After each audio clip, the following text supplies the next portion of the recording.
Evening बच्चे। Last video में मैंने आपसे कहा था कि मैं आपको नेक्स्ट वाले में कोई एक ऐसा क्वेश्चन सॉल्व करके दिखाऊंगी जिसमें सारी चीज़ें डील होंगी, जिसमें आपकी गुडविल भी आ जाएगी और रिजर्व्स एंड अक्यूमुलेटेड प्रॉफिट्स भी आ जाएंगे और revise value of assets and liabilities भी आ जाएगी। तो this is that question in which will solve all those things, right.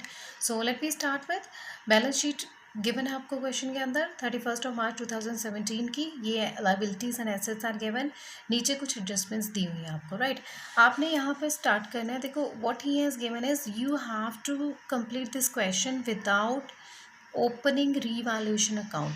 Specially बताया हुआ है कि जहाँ पर रीवैल्यूएशन अकाउंट को आपने ओपन नहीं करना, और मैंने आपको बताया था कि अगर हम रीवैल्यूएशन अकाउंट को ओपन नहीं करते हैं तो हम इसकी एंट्री पास करते हैं गेनिंग टू सेक्रीफाइसिंग में, राइट।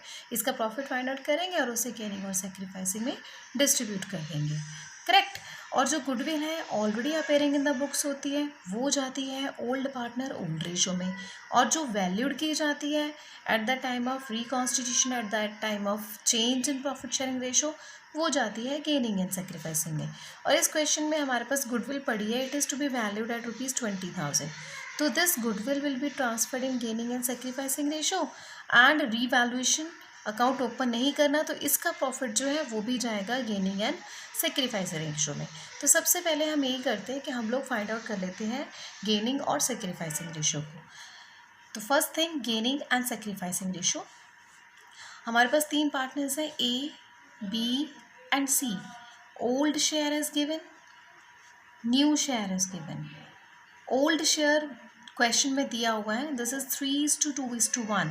सो 3:2:1 टोटल कितना आता है? 3 + 2 5, 5 + 1 6। तो this is 3/6, 2/6 and 1/6। New share हमारे पास है 2:2:1। So it comes to 2:2:1 and total is 5। 2/5, 2/5 and 1/5। Okay. Sacrifice and gaining ratio formula आपको पता ही है, old share minus new share.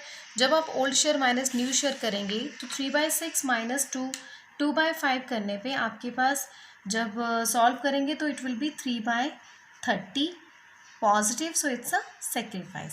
Second case में when we will find out, so it will be 2/30 negative, so it's a gain.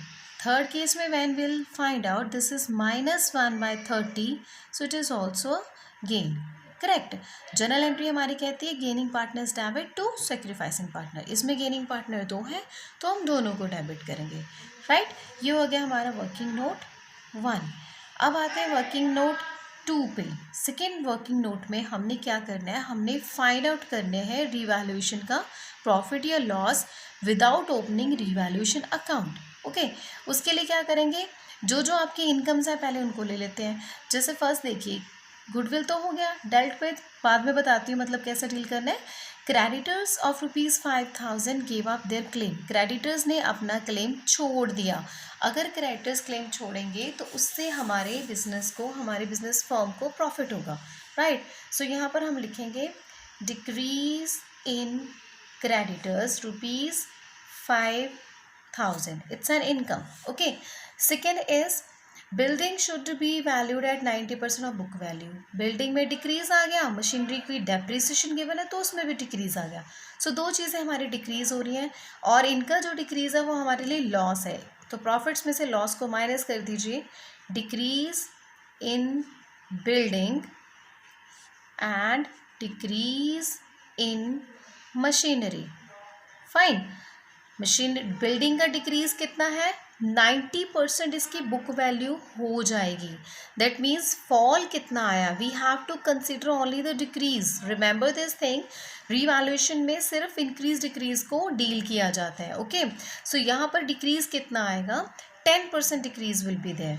Building कितनी है आपके पास? 80,000। 80,000 का decrease है 10%, दैट इज 8,000। नेक्स्ट है हमारे पास डिक्रीज इन मशीनरी। मशीनरी कितनी है मेरे पास? Machinery is 70,000। 70,000 का 5% डिक्रीज, दैट मीन्स 3,000 5% डिक्रीज। ये दोनों चीज़ें निगेटिव में, यानी कि हमारा लॉस हो गया, राइट।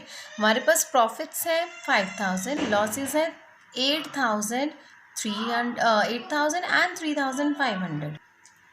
तो हमारे पास अब आता है नेक्स्ट, अगर मैं इसको नेट करूं तो what we get is 8,000 plus 3,500, 11,500 minus 5,000, that means 3,500 negative, that is loss, right.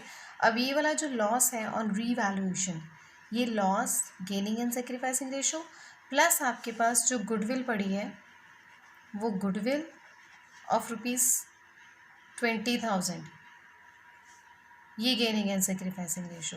तो अगर मैं इन दोनों का नेट कर दूं तो what will we get, 20,000 minus 3,500 लेंगे तो हमारे पास कितना आएगा, sorry this is not 3,500, this is 6,500, ठीक।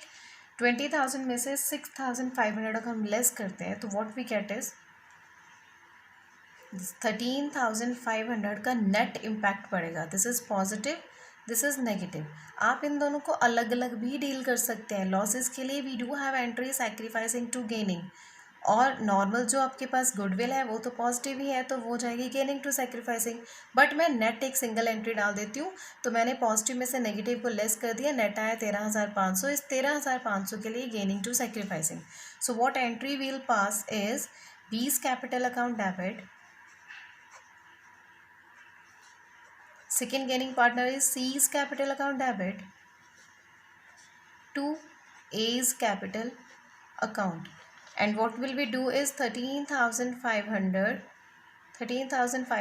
into the ratio we have is 2/30 here, 1/30 here and 3/30 here, right. So अगर मैं इसको कैलकुलेट करके इसकी जनरल एंट्री पोस्ट करती हूँ तो हमारे पास एंट्री में अमाउंट आ जाएगी, here we will have 900, here we'll have 450 and here we'll get 1,350. so ये होगी हमारी dealing of this goodwill plus revise values of assets and liabilities. इसके बाद आते हैं कैपिटल अकाउंट्स पे। कैपिटल अकाउंट्स में इस क्वेश्चन में कुछ नहीं बताया कि आपने क्या करना है।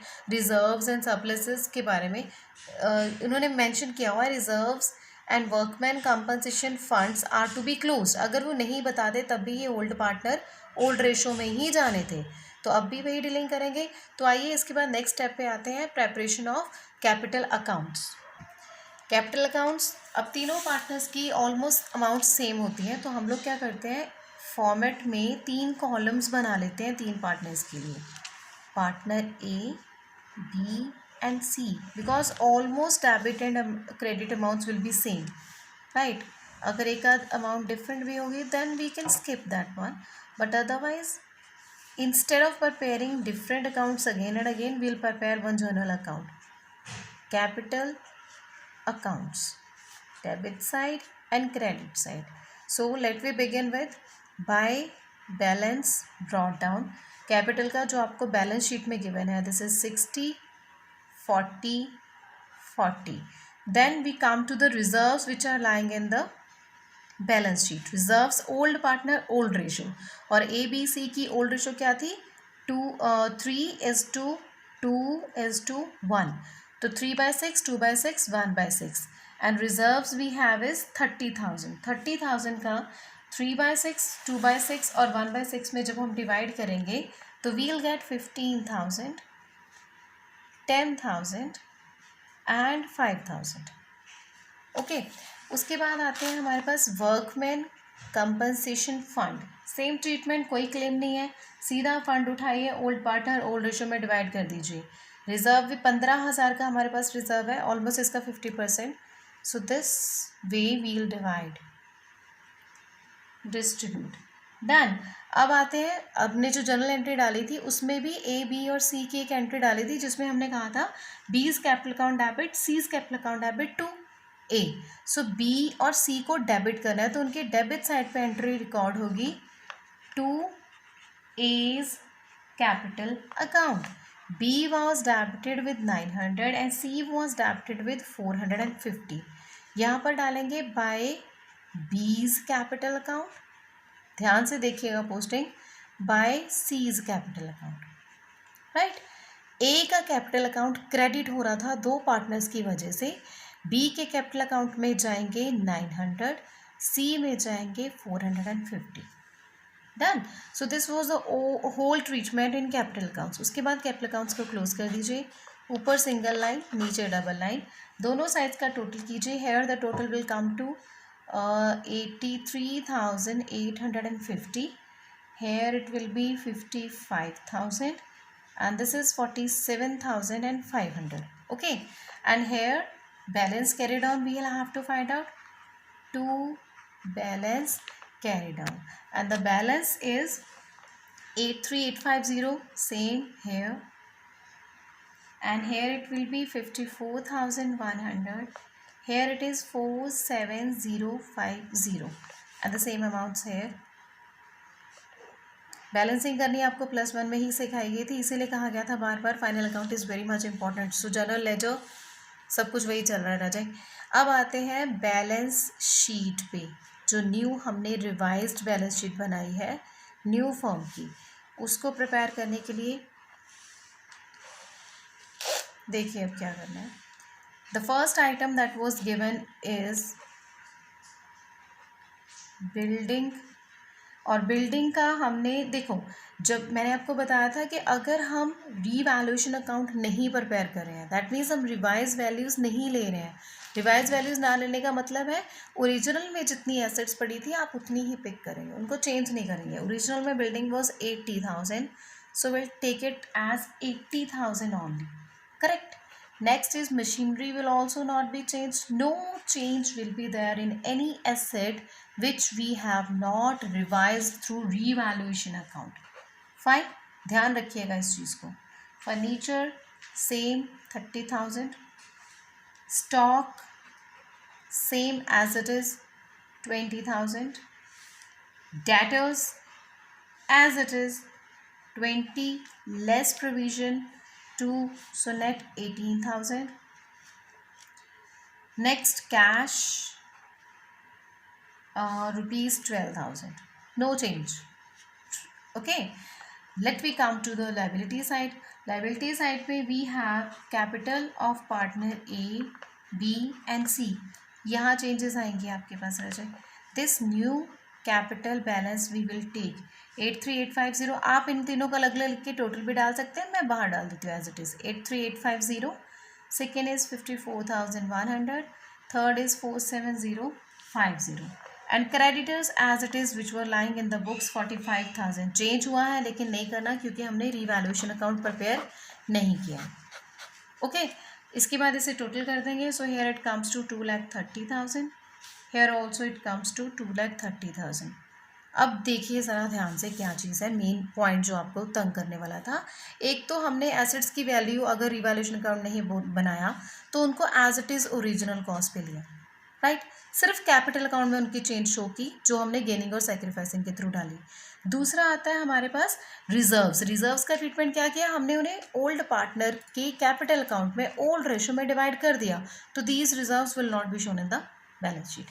So this was a whole question which covers all the topics. Goodwill also we have dealt with, revised values of assets and liabilities also we have dealt with, plus balance sheet also जिसमें assets की क्या value आनी है, reserves, accumulated profits कैसे distribute होते हैं, सब कुछ इस question में cover up हो गया। I hope आपको ये topic cover समझ में आ गया होगा। Thank you, bye bye.